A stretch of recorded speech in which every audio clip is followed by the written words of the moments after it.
Too many business owners like to play the victim. As the saying goes, do not cry over spilt milk. The only thing that matters is what you do next. And in today's video, I'm going to show you how to master the practice of radical responsibility, and in particular, the technique of observe and respond. Let's just go back a minute. The problem we face in today's world is too many of us, and particularly too many business owners, like to play the victim, the woe is me story, the what about me story. And this is self-defeating. It feels good in the moment to play the victim, but it doesn't lead to anything. And also, we also have to expect that bad stuff is going to happen in our day-to-day. Things are going to go wrong. Things are not going to work out. And so the question is, how do we show up as business owners when things go wrong? How do we show up when circumstances are at their worst? Because that's when it matters most, that you show up when it's hardest to show up, that you show up at your best when everything is falling around. It's easy to be a high performer. It's easy to look like you're in control when it's all unicorns and rainbows. That what really matters in the long run is when the shit hits the fan, when things go wrong, that you are at your best. And so there's a few things we want to address here. The first one is that we run into problems when we treat things that have already happened as if they're still happening. And the symptom I see, what I observe in business owners, is this constant storytelling about what has happened. The justification, the reasoning, why it's bad, why it's not good.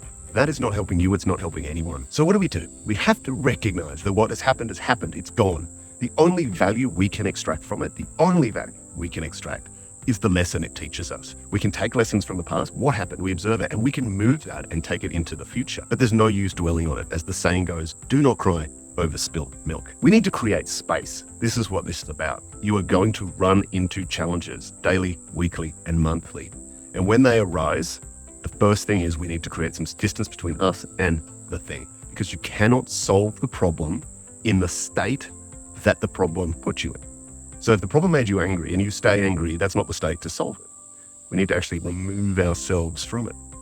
So the first thing is something goes wrong. I like this technique, and I got this from Jocko Willink, is the first thing that comes out of my mouth, or the first thing that I mentally say, is the word good. They're good. My best employee just gave their notice. Good. My biggest customer just said they're leaving. Good. That huge deal in the pipeline, they said, no, we're not going with you. Good. Now, clearly none of it's actually good, but we're using this as a technique to force our brain into finding something in it. Okay, that new customer that we thought we were going to get, they pulled out at the last minute. Okay, good. We've now got time to get our products and services even better.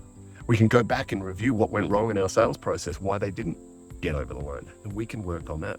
Because all that matters is, what's the next thing we're going to do? So we're creating that space. Good does create the space. We check in on where we are, and we have the choice of how we're going to respond. This is the essence of that word responsibility. Able to respond. Something happened, and I'm able to respond. I can ignore it. That's a legitimate response. I can choose to remove myself from it.